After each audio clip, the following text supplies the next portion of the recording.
Olá, queridos alunos, tudo bem com vocês? Estamos chegando na nossa reta final, não é? Terminando aí o nosso ano letivo. Graças ao Pai, conseguimos cumprir com a nossa meta, com o nosso objetivo, que era levar até o fim esse ano, fechando todos os nossos conteúdos, não é? Então, vamos lá para a finalização dessa quarta unidade. Hoje, queridos, vamos falar sobre as estações, ó, previsão do tempo. Todos nós assistimos, ouvimos o jornal, quando fala das mudanças climáticas, se vai chover, se vai fazer sol, se o dia vai estar nublado, se vai estar muito quente, muito frio. Então, são as previsões do tempo. E essas previsões são possíveis por causa do estudo das estações. Então, ó, estações do ano. Outono será com chuva acima do normal e temperaturas mais altas no Espírito Santo. Inverno terá pouca chuva na faixa leste do Nordeste. E aí temos que lembrar, quando nós estudamos lá no sexto ano, o sistema solar, não é, queridos? Então, ó, por que sistema solar? O Sol é a estrela que está no centro e os planetas, os 8 planetas do nosso sistema solar, orbitam, né, ao redor do Sol. Um desses planetas somos nós, a Terra, né? O terceiro planeta do Sol para frente. E temos que nos lembrar também que a Terra faz dois tipos de movimento, não é? Translação e rotação. O movimento de rotação é que a Terra faz sobre o próprio eixo, dá os dias e noites. E o movimento de translação, que é o movimento que ela faz ao redor do Sol, que leva mais ou menos 365 dias. Forma o nosso ano, né? E aí nós temos alguns intervalos, alguns grupos, né, de períodos em que há essa mudança climática, né?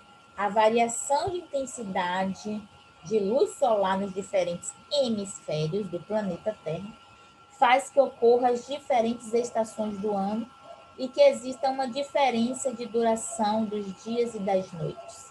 Em razão dessa incidência desigual de luz solar no planeta, ocorrem dois fenômenos: os solstícios, relacionados ao verão e ao inverno, e os equinócios, relacionados à primavera e ao outono, né? As quatro estações do ano, ó. Pirâmide Maia, no dia do equinócio, em Ilza, em Yucatán, no México. Nós sabemos que os estudos dos astros têm, ó, milhares de anos, né? Desde sempre. Os solstícios e equinócios marcam o início das estações diferentes, dependendo do hemisfério onde nos encontremos. Veja o esquema abaixo para entender esses fenômenos. Ó, quando a Terra passa por essa posição, ocorre o equinócio, que marca o início do outono no hemisfério sul e da primavera no hemisfério norte, entre os dias 20 e 21 de março. Note que a incidência de luz solar tem intensidade semelhante nos dois hemisférios a partir dessa data. Os dias duram mais no hemisfério norte e ficam mais curtos no hemisfério sul.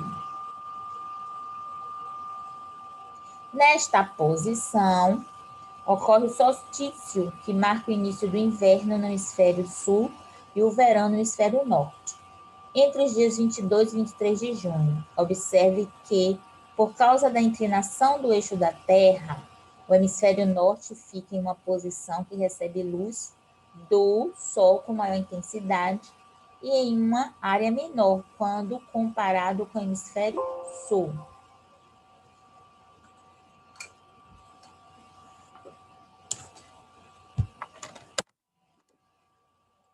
Nesta posição, ocorre outro equinócio, marcando o início da primavera no hemisfério sul e do outono no hemisfério norte, entre os dias 22 e 23 de setembro. Novamente, a incidência de luz solar tem intensidade semelhante nos dois hemisférios. E, por fim, nesta posição, ocorre outro solstício, que marca o início do verão no hemisfério sul e do inverno no hemisfério norte, entre os dias 22 e 23 de dezembro. Neste período, o hemisfério sul, que recebe luz solar com mais intensidade, em razão da inclinação do eixo de rotação terrestre. Ele fica em uma posição que recebe a luz do sol mais diretamente em relação ao hemisfério norte. Aqui temos uma atividadezinha para a gente fazer, e aí a gente segue para estudo das condições atmosféricas. E a gente vem para a meteorologia. Lembra que a gente falou no início, antes da gente sair de casa, a gente quer saber se vai chover, se vai fazer sol.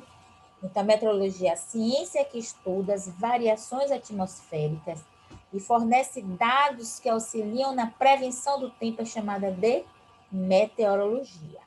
Os meteorologistas utilizam vários meios para prever o tempo, desde o barômetro até os satélites artificiais, que transmitem imagens e também medem a radiação terrestre para saber a temperatura.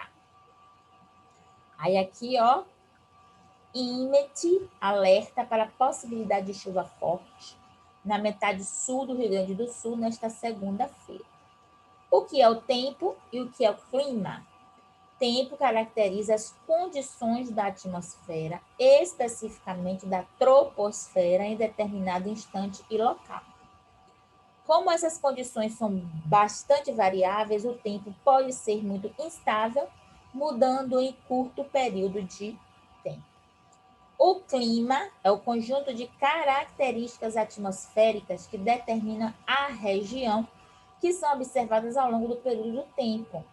No Brasil, existem vários tipos de clima. Na capital de Santa Catarina, Florianópolis, por exemplo, podemos encontrar um clima subtropical em que a temperatura média anual é cerca de 20 graus.